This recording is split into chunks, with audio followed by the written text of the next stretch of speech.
नमस्कार बच्चों, मैं करुणा शर्मा कृष्णा कोचिंग क्लासेस से।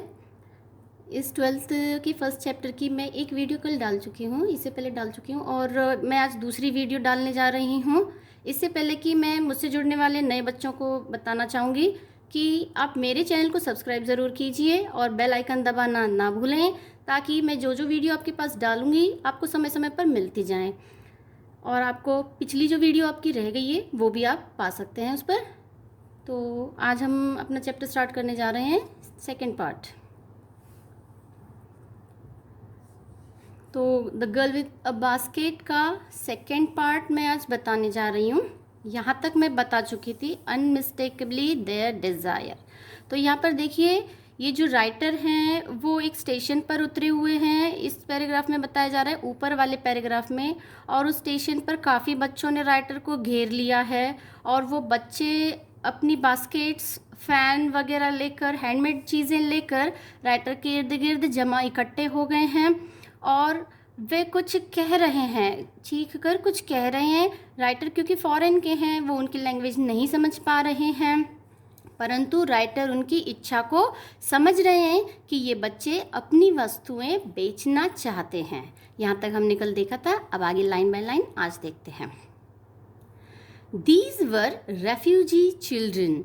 ये जो बच्चे थे जो राइटर के इर्द गिर्द इकट्ठे हुए थे, ये रेफ्यूजी के बच्चे थे, जो शरणार्थी थे उनके बच्चे थे।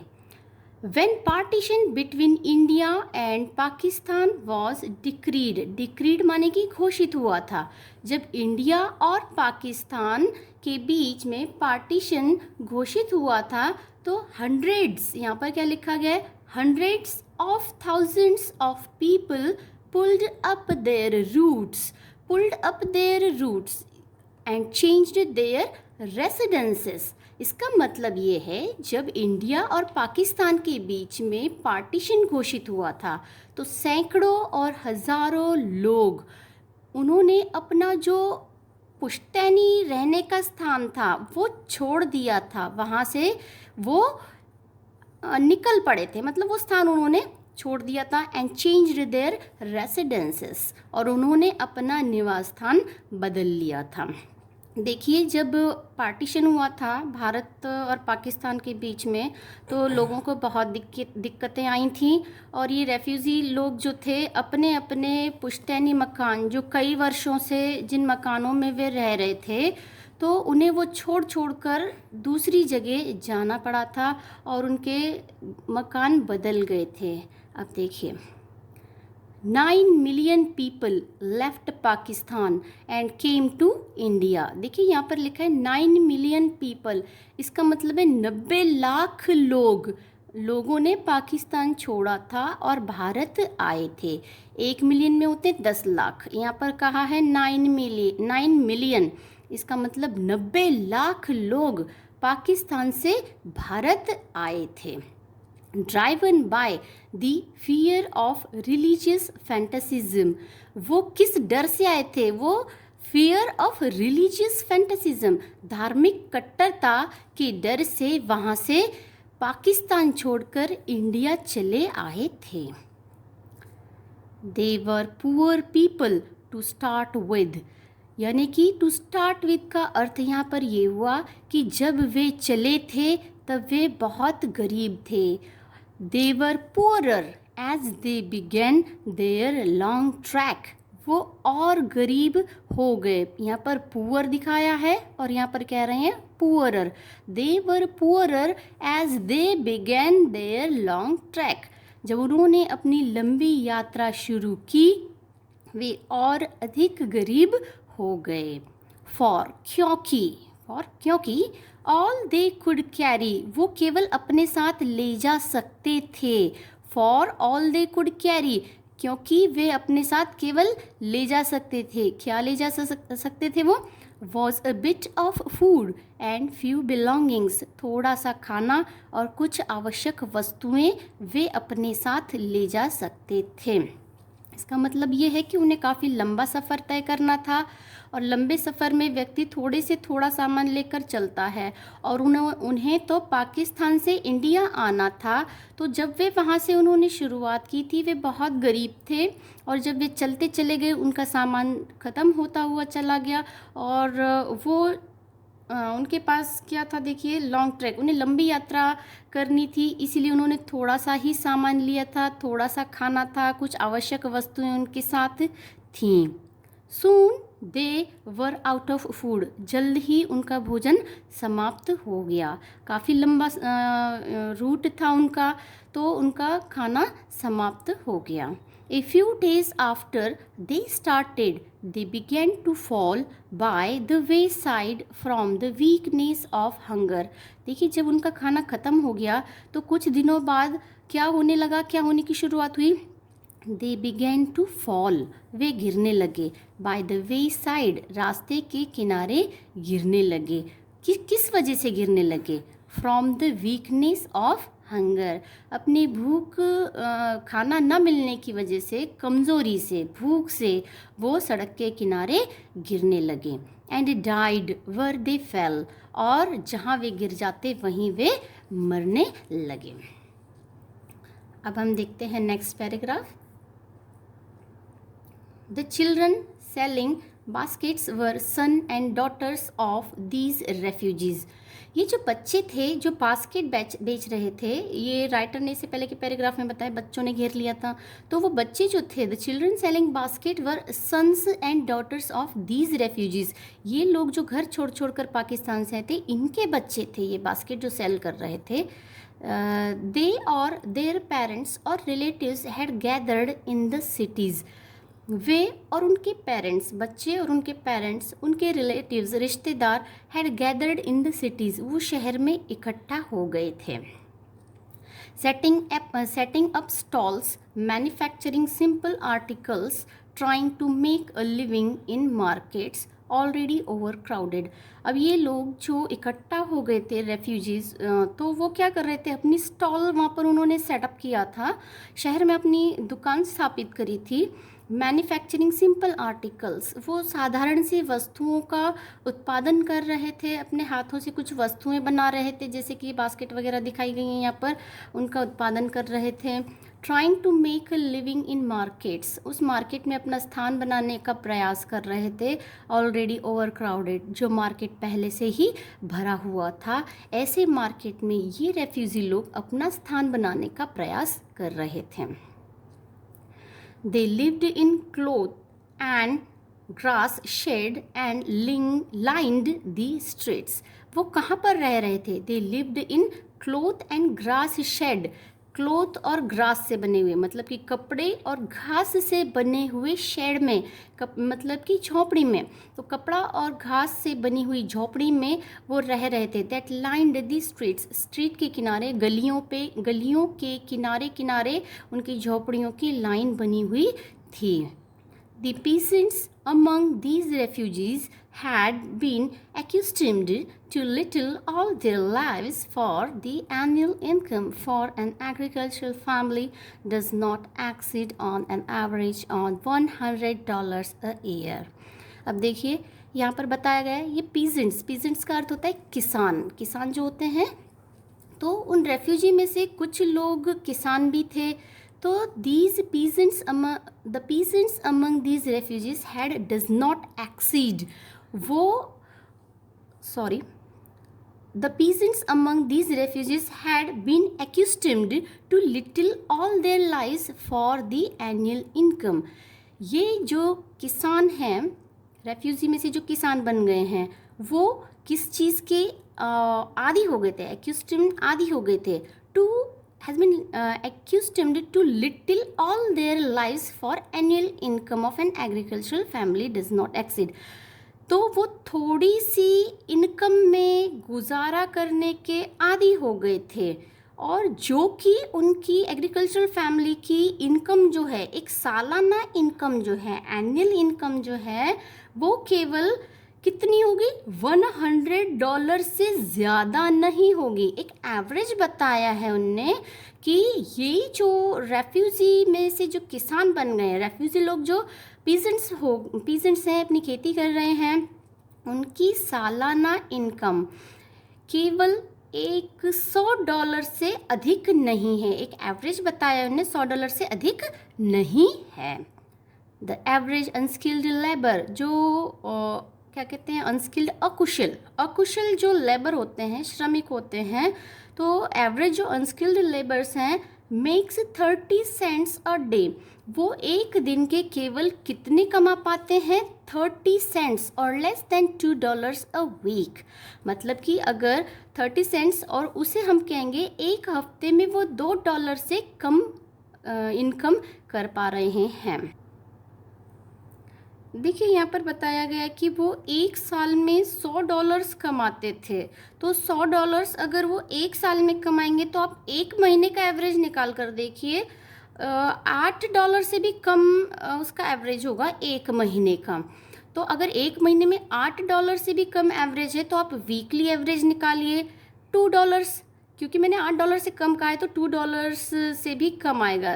तो इनका एवरेज काफ़ी कम है, तो इतने में वो कैसे अपना गुजारा कर पाएंगे? इनकी बहुत ही दयनीय स्थिति दिखाई गई है यहाँ पर। तो there is 1 meal a day, वो यहाँ पर केवल दिन में कहा गया है। देखिए यहाँ पर there is a 1 meal a day, वो दिन में केवल एक समय ही भोजन कर सकते हैं। जो लेबर एक हफ्ते में केवल $2 ही अर्न कर पाते हैं, तो वो दिन में केवल एक समय ही भोजन प्राप्त कर सकते हैं, क्योंकि इतना वो अफोर्ड नहीं कर पाते हैं भोजन के लिए भी। एंड ऑनियन, देखिए वो भोजन में वो क्या क्या खाएंगे उसका भी उन्होंने पूरा मेनू दे रखा है यहाँ पर। ऑनियन, पीस ऑफ ब्रेड यानी कि एक रोटी, प्याज, ए बाउल ऑफ पल्स, एक कटोरा दाल विद मिल्क, थोड़ा सा दूध भी मिल जाएगा उन्हें। Perhaps a bit of goat cheese, शायद चीज़ भी मिलेगा। अगर उनको पनीर भी मिलेगा तो बकरी के दूध का पनीर मिलेगा। तो इनकी भोजन की स्थिति बताई गई है। नो टी, देखिए चाय नहीं मिलेगी। No coffee, no fat, no sweets, no meat, ना उन्हें चाय मिलेगी, ना कॉफ़ी मिलेगी, ना ही फैट वाली चीज़ें, मतलब कि वसायुक्त चीज़ें भी नहीं मिलेंगी, मिठाइयाँ नहीं मिलेंगी और उन्हें मीट भी नहीं मिलेगा, इसका अर्थ गोश्त भी उन्हें नहीं मिलेगा। तो बहुत ही लिमिटेड फूड मिलेगा उन्हें, वो भी एक समय पर, एक ही समय भोजन कर पाएंगे। $100 a year is not $2 a week. देखिए जो मैंने भी आपको कैलकुलेशन बताई थी वही यहाँ पर बताया गया है कि अगर एक साल में $100 अगर यहाँ पर कोई व्यक्ति कमा रहा है, $100 a year is not $2 a week, वो एक हफ्ते में $2 भी पूरे नहीं हो पाएंगे, उससे कम ही रहेगा, ज़्यादा नहीं रहेगा।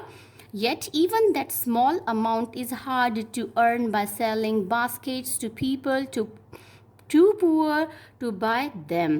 फिर भी ये जो स्मॉल अमाउंट है, yet even that small amount is hard to earn, और ये छोटा सा अमाउंट भी उनके लिए अर्न करना बहुत मुश्किल था। किससे?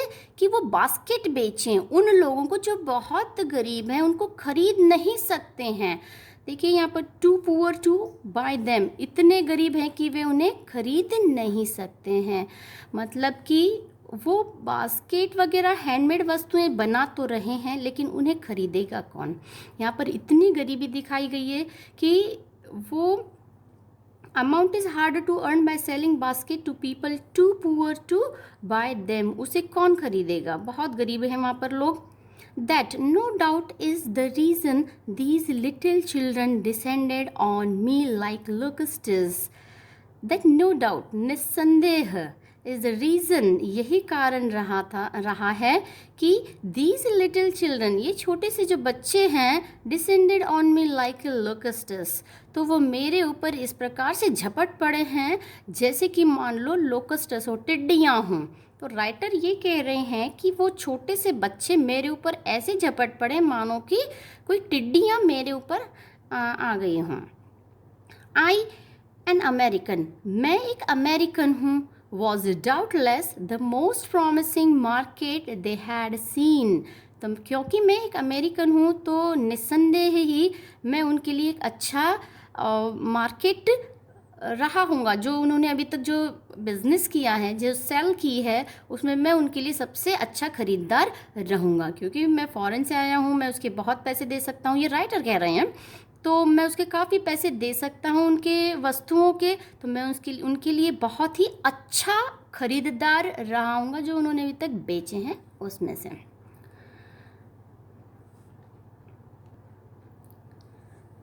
नेक्स्ट पैराग्राफ में देखिए अब राइटर क्या कह रहे हैं। यहाँ पर तो राइटर ने अपने आप को कहा है कि मैं बहुत ही अच्छा ख़रीदार रहूँगा उन बच्चों के लिए, क्योंकि वहाँ पर काफ़ी गरीबी फैली हुई है। अब देखिए यहाँ पर राइटर कहते हैं, I bought one tiny basket for a few आनाज। राइटर ने फिर एक छोटी सी बास्केट कुछ आनों में ख़रीद ली। पहले आना चलते थे, तो कुछ आनाज में उन्होंने एक छोटी सी बास्केट खरीद ली। Another fruit basket for a bit more. थोड़े से और पैसे देकर उन्होंने दूसरी एक फ्रूट रखने वाली टोकरी खरीद ली जिसमें फल वगैरह रखते हैं। A beautiful waste paper basket for a rupee. और उन्होंने 1 रुपये में एक और बास्केट खरीदी। वो थी रद्दी कागज़ रखने वाली जो टोकरी होती है। वेस्ट पेपर माने रद्दी कागज़ रखने वाली एक टोकरी जो होती है वो उन्होंने एक और ख़रीदी 1 रुपये में। A lovely swing basket for a rupee. और उन्होंने एक प्यारी सी बास्केट खरीदी जो कि सिलाई का सामान वगैरह रखने की बास्केट थी। स्विंग बास्केट और अ रुपी। 1 रुपये में उन्होंने सिलाई का सामान रखने वाली एक प्यारी सी बास्केट खरीदी। A few fans. कुछ पंखे भी खरीदे। फॉर एन आनाज और 2 अ पीस। उन्होंने कुछ पंखे जो खरीदे वो 1 आना या 2 आना का 1 पीस उन्होंने खरीदा। उन्होंने काफ़ी सामान खरीद लिया। देखो उन्होंने क्या क्या खरीदा। एक टाइनी बास्केट खरीदी, फिर एक फ्रूट बास्केट खरीदी, एक वेस्ट पेपर बास्केट खरीदा 1 रुपये में, एक लवली स्विंग बास्केट खरीदी 1 रुपये में, और अ फ्यू फैंस। कुछ फैंस खरीदे 1 और 2 आना में। अब देखिए माई आर्म्स वर फील्ड। इतना सब कुछ आर्टिकल ख़रीदा उन्होंने, तो उनकी आर्म्स जो हैं, उनकी भुजाएं जो हैं, बाहें कहते हैं जिसको, वो फिल हो गई, पूरी भर चुकी थी। And I had no spent 50 cents. और मैंने 50 सेंट्स भी नहीं खर्च किए थे। 50 सेंट्स भी उनके खर्च नहीं हो पाए थे और उनकी पूरी हाथ भर गए थे सामान से। The children passed in shouting their wares. जो बच्चे थे वहाँ से गुज़र रहे थे अपने सामानों को लेकर के चीखते हुए सामान बेचने के लिए। I was a prisoner. मैं एक कैदी था उस समय। कैदी का अर्थ क्या हुआ? Completely surrounded. बच्चों ने चारों तरफ से उनको सराउंड कर लिया था, घेर लिया था चारों ओर से, तो वो एक कैदी के समान हो गए थे, वहाँ पर कैद हो गए थे बच्चों के बीच में। Unable to move. वहाँ से वे हिल भी नहीं पा रहे थे, इतने बच्चे उनके इर्द गिर्द इकट्ठा हो गए थे। The most diligent aggressive vendor was a beautiful girl of 9 right in front of me. The most diligent माने परिश्रमी, एक अति परिश्रमी एग्रेसिव वेंडर, यानी कि एक एग्रेसिव वेंडर जिसको हम कहेंगे उत्सुक विक्रेता कहेंगे, जो कि वॉज अ ब्यूटीफुल गर्ल, बहुत ही सुंदर लड़की थी। 9 साल की लड़की थी, मात्र वो केवल 9 साल की लड़की थी। वो ठीक मेरे सामने खड़ी हुई थी। She had a lovely basket with handle. उसके हाथ में एक बहुत सुंदर बास्केट था, उस बास्केट में एक हैंडल भी था। And she wanted a rupee and a half. वो उस बास्केट को कितने रुपए में बेचना चाहती? 1.5 रुपये में। ए रुपी एंड हाफ। वो उस बास्केट को लड़की 1.5 रुपये में बेचना चाहती थी। For it or about 30 cents, लगभग 30 सेंट्स में। She was earnest pleader. वो बहुत ही याचना की दया से, मतलब दया की दृष्टि से याचना कर रही थी कि उसकी बास्केट कोई ख़रीद ले। तो प्लीड माने कि याचना करना, तो बड़े ही दया भाव से याचना कर रही थी there was tears in her eyes, उसकी आंखों में आंसू थे. She pleaded and begged in tones that would ring any heart. She pleaded, वो याचना कर रही थी, एंड बेग्ड, गिड़गिड़ा रही थी, इन टोन्स, इस स्वर में वो याचना कर रही थी और गिड़गिड़ा रही थी, that would ring any heart, वो किसी के भी हृदय को पिघला देती थी, मतलब पिघला सकती थी. इस प्रकार वो बड़े ही दया भाव से याचना कर रही थी. तो यहाँ पर उस लड़की का वर्णन किया है कि वो लड़की बड़ी ही दया भाव से अपनी बास्केट को सेल करना चाहती थी. और अब नेक्स्ट पैराग्राफ में देखिए, माई आर्म्स वर फुल, मेरी बाहें भरी हुई थीं. आई हैड नो रूम, मेरे पास जगह नहीं थी. Let alone any need for another basket, और ना ही मुझे किसी और बास्केट की आवश्यकता थी. ना ही मेरे हाथ में जगह थी और ना ही मुझे बास्केट्स की आवश्यकता थी. देखिए, अब यहाँ तक हमने देखा कि उसे और बास्केट्स की आवश्यकता नहीं थी. Balancing my baskets and fans on my left arm, मैं अपने फैंस को और अपनी बास्केट को अपने लेफ्ट आर्म पर बैलेंस करते हुए, इसका मतलब संभालते हुए, दोनों हाथ की बास्केट वो केवल लेफ्ट हैंड पर रखकर उन सामान को संभालते हुए, I reached into my right coat pocket and got a handful of change.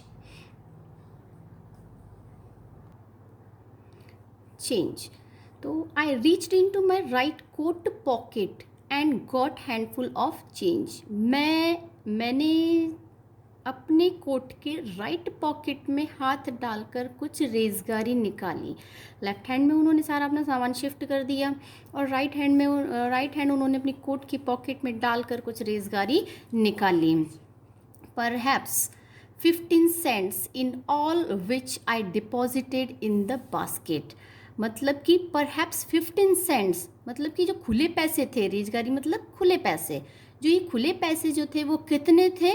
Perhaps 15 cents, 50 Saint थे. In all which I deposited in the basket, writer ने वो 15 cents जो थे वो पूरे उस बास्केट में डाल दिए जो वो लड़की लेकर खड़ी थी.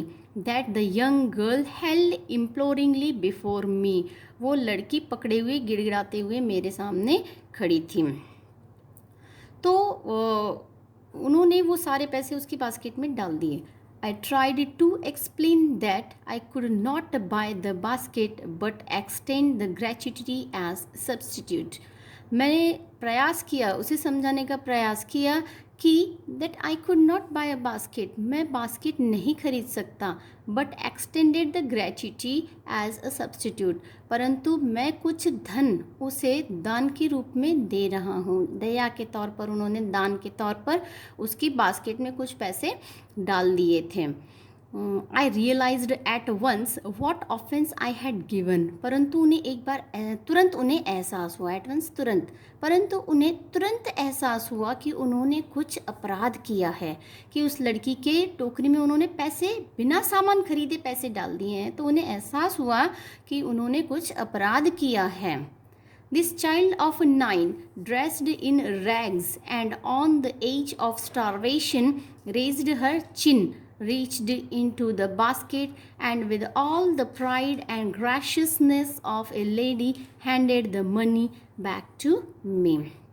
तो यहाँ पर देखिए, दिस चाइल्ड ऑफ 9, ये 9 साल की जो बच्ची थी, ड्रेस्ड इन रैग्स, फटे हुए कपड़े पहने हुई थी, and on the edge of starvation, starvation होता है भूख से मर जाना, तो वो भूखमरी के कगार पर थी, फटे कपड़े पहने थी, भूखमरी की कगार पर थी. रेज्ड हर चिन, उसने अपनी ठोड़ी ऊपर उठाई. Reached into the basket and with all the pride, और वो बास्केट में उसने हाथ डालकर पूरे गर्व के साथ और पूरी जो महिलाओं में जो शालीनता होती है उस शालीनता के साथ, ग्रेशियसनेस ऑफ अ लेडी, पूरे गर्व के साथ और एक शालीनता के साथ, handed the money back to me, और उसने वो पैसे मुझे लौटा दिए. मतलब कि राइटर को एहसास हुआ कि जो मैंने उसे पैसे दान के स्वरूप में दिए हैं, इससे उसका स्वाभिमान जो था, उसके स्वाभिमान को ठेस पहुंची है। उन्होंने उस लड़की को अनजाने में हर्ट कर दिया है, दुख पहुंचाया है। ये राइटर को बाद में महसूस होने लगा जब उस लड़की ने उस बास्केट में से खुले पैसे लेकर राइटर को वापस कर दिए। जबकि उस लड़की की हालत ऐसी थी, देखिए बताया है कि वो फटे कपड़े में थी और भूखमरी की कगार पर थी, लेकिन फिर भी उसके अंदर स्वाभिमान बहुत था। देखिए केवल 9 साल की लड़की है, कितनी स्वाभिमानी लड़की है। उसने वो पैसे लौटा दिए कि मुझे ये पैसे नहीं चाहिए। और there was only one thing I could do, अब मैं केवल एक ही काम कर सकता था। आई बॉट दी बास्केट, मैंने बास्केट खरीदी। अब राइटर को लगा कि हाँ मैंने कुछ सही नहीं किया है, तो फिर वो सोच रही थी कि मैं केवल अब एक काम कर सकता हूँ कि मैं ये बास्केट खरीद लूँ। तो राइटर ने वो बास्केट खरीदी। शी वाइप्ड हर आइज़, उस लड़की ने, फिर उसकी आंखों में आंसू आ गए थे तो उसने अपनी आंखें पोंछी। स्माइल्ड, फिर वो मुस्कुराई। And dashed down the platform, और वो प्लेटफॉर्म की ओर दौड़ी। हीडेड फॉर सम ग्रास हट, और सीधे वो अपने घर के पास जो घास से बनी झोपड़ी थी उस ओर दौड़ी। That would have at least 30 cents that night, तो अब वो लगभग 30 सेंट्स थे, वो आज रात उसके पास 30 सेंट्स हो चुके थे उस लड़की के पास, और वो पैसे लेकर खुशी खुशी दौड़ी अपने घर की ओर। I told this story to Prime Minister Pandit Jawaharlal Nehru. I told him it was one reason I had fallen in love with India. तो राइटर ने कहा कि I told this story to Prime Minister, मैंने ये कहानी prime minister को सुनाई। पंडित जवाहरलाल नेहरू थे उस समय के prime minister. I told him I was one of the reason, मैंने उन्हें बताया, it was one of the reason, ये भी एक कारण है, it is one of the reason, यही एक कारण है, I had fallen in love with India, कि मैं जिसकी वजह से मैं इंडिया से प्रेम करने लगा हूँ, मुझे इंडिया से प्रेम हो गया है, यही एक कारण है। क्या देखा उन्होंने कि वह लड़की छोटी सी थी, ज़रूरतमंद थी, परंतु उसने अपने स्वाभिमान को किसी के सामने कम नहीं होने दिया, उसका स्वाभिमान बनाए रखा। उसकी विपरीत परिस्थितियों में भी अपने स्वाभिमान को उसने बनाए रखा। तो वे राइटर बड़े इम्प्रेस हो गए और उन्होंने यही चीज़ प्राइम मिनिस्टर को बताई। इंडिया में ये एक चीज़ देखकर मैं बहुत इम्प्रेस हो गया हूँ और मुझे इंडिया से प्रेम हो गया है। The people saw in India, the people I saw in India, जो लोग मैंने भारत में देखे, राइटर कह रहे हैं देखिए कि जो लोग मैंने भारत में देखे, those in villages as well as those in high offices, गाँव के लोग भी देखे मैंने, ऑफिस में वर्क करने वाले लोग भी देखे मैंने, ऑफिशियल जो होते हैं उनको भी देखा मैंने। I have both pride and lively sense of decency and citizenship, तो दोनों में भी प्राइड है और उनमें एक जीवंत समझ है किस चीज़ की, डिसेंसी एंड सिटीजनशिप की, और उनमें शालीनता और नागरिकता दोनों चीज़ का उनमें गर्व है, उन्हें दोनों चीज़ पर गर्व है। They also have a passion for independence, तो उनके अंदर एक पैशन है, स्ट्रॉन्ग डिज़ायर कहते हैं जिसको, तो उनके अंदर एक स्ट्रॉन्ग डिज़ायर है स्वतंत्र रहने की, स्वतंत्र होने की, वो किसी के अधीन नहीं रहना चाहते, वे स्वतंत्र होने की उनमें डिज़ायर है। The beautiful child born in a squalor and poverty, uneducated in both grammar and manners, had given me glimpses of the warm soul of India. Squalor क्या होता है, देखिए स्क्वालर माने गंदा स्थान, तो वो जो छोटी सी बच्ची है वो कहाँ जन्म लिया था उसने, स्क्वालर, एक गंदे स्थान में, झोपड़ी वगैरह में रहती थी, गरीबी में रहती थी, वो दोनों भी चीज़ों से अनजान थी। Uneducated in both grammar and manners, grammar का अर्थ यहाँ पर है कि भाषा, और मैनर्स माने शिष्टाचार, तो वो दोनों भाषा, शिष्टाचार वगैरह इन सब चीज़ों से वो कैसी थी, अनजान थी।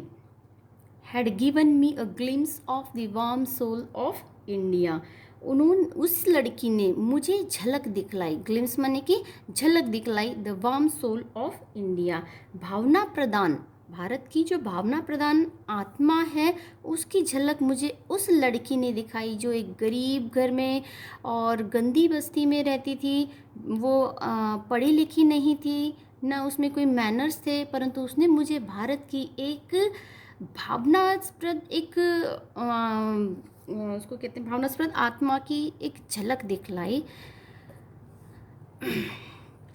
देखिए यहाँ पर हमारा ये चैप्टर ख़त्म हो चुका है और 2 वीडियोस मैंने इस चैप्टर की बना ली हैं।